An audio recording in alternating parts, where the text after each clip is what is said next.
Welcome back. Well, I'm privileged to have from our own social services department now, Kathy Villafana. Did I pronounce that right? Yes, you did. All right. And you are kind of oversee the really great friendly visitor program. Mm-hmm.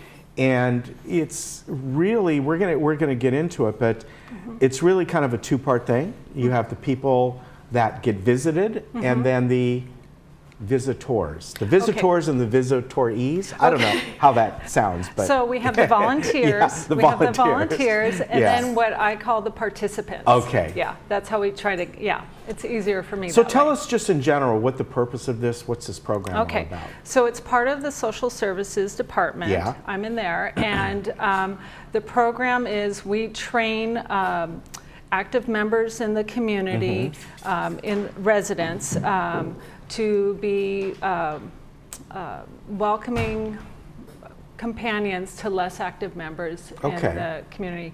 And really we're trying to address isolation and loneliness for residents that don't have a strong support system. And I would think that these are people that, in general, maybe they don't have relatives nearby, or for other reasons, they just kind of shut themselves down, or they need a little prompting maybe to get involved with the dozens and dozens of clubs and activities here. Right. There's quite They a want bit. somebody to friend to be with. And all. So we do have people, so there are lots of different people that are participants. So we do have some people who are truly bedbound, and then we have people who are just isolated and need to get out. And so some of our volunteers can drive if they choose to, and kind of help those people get out of that kind of rut, who are kind of self-isolating. So, and kind of bring them to the clubs. In fact, we have a really great story of a 92-year-old woman who is recently widowed, but she is now going to the hula club. Oh, great. Yeah. So, and that, that's what this is about. Yeah. So, fantastic. and who knew that, she would be, at 92 starting to do something like that. And a lot of times that's all it takes. It's a little nudge. And Exactly. So the volunteer was thinking, hey, I think I want to try this out. They talked about it, and what a wonderful bond. And so, and that's the goal, is that a bond forms between the two people, and the isolation is minimized over time, and the participant is looking forward to those visits. And it's a win-win for both people. They're both doing things that they enjoy. Yeah, that is great. Now, about somebody becoming a volunteer, what does it take? What do you look for in that person? Sure. So I'm looking for a kind, compassionate person. You don't necessarily have to have volunteering experience in your background, but just the desire to do it. Let's see.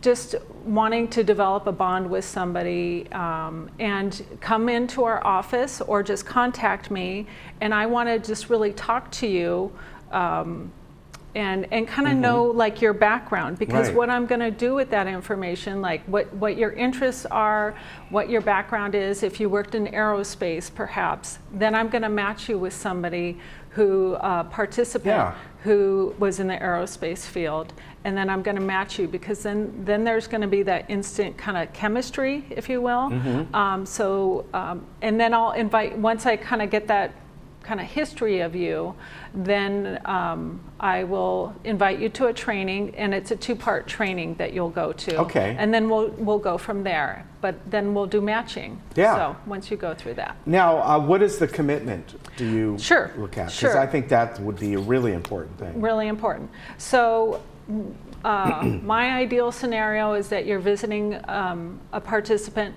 once a week for an hour, and then or you could visit every other week for an hour, but doing a call in between. Just see how you're doing, like a 15-minute call. That's So Yeah, so not a lot of commitment. Yeah. And then also we have monthly meetings, and the monthly meeting is to really bring all the volunteers together. It's a great opportunity to learn about new things, like learning about, we had Alzheimer's, Orange County come out, right. And so you can learn about dementia, which may be helpful for the participant you're meeting with, but also it's a time for the volunteers to come together and kind of hear stories and, oh, this really worked well with my participant. It's really things, we're learning things, and maybe this didn't work so well, maybe we should try this. Right, and it's right. So volunteers don't feel like they're working in a silo. I feel for myself, being a volunteer myself, getting to connect with other volunteers is a great side thing that comes with it. Yeah. Now, are there any specific types of volunteers you're looking for right now? Sure, absolutely. We need male volunteers. Right, we do. I would think that's a little bit harder to come by, just because. Yeah, in general, that's typical. Yeah. So we match male volunteers with male participants. That's the norm, and vice versa, or likewise, female volunteers with female participants. Right. So the females get matched up sooner. Yeah. And so we have some men that are waiting to be matched. It takes longer. And so there are some veterans that are waiting. So yeah, and you don't have to be a point. Veteran necessarily, but they would really appreciate somebody to be able to sit with them and also people that speak a second language, that would be really helpful. Okay. Just urgently, female Spanish-speaking woman, that's a little redundant, I apologize, and then Korean-speaking women. Okay. So, but really, I'd love to be able to represent all languages, or as many as we can, just kind of have in our stable of volunteers. That would be great. Very good. So somebody's interested, call social services, right? Social services. The number, I don't know if it's posted. 597-4267. Yes. And we've got it on the poster here. Perfect. That people can see. They're right downstairs, by the way, the first floor of the community center building. You can stop in and just find out information. Let's go the other route, the people who are looking for someone to visit. Sure. Do they contact you too? How does that work? Absolutely. They contact us, and I will go out and visit them. I come to their home, I visit them, and I just like to hear their story, their background, their likes and interests, even if they're not doing them, but what they've done in their past, so that matching happens as well. So I find out who would be a good participant. And if there's something, if they're that isolated person who does want to get out, what would you like to do? Or that's a good point. Yeah.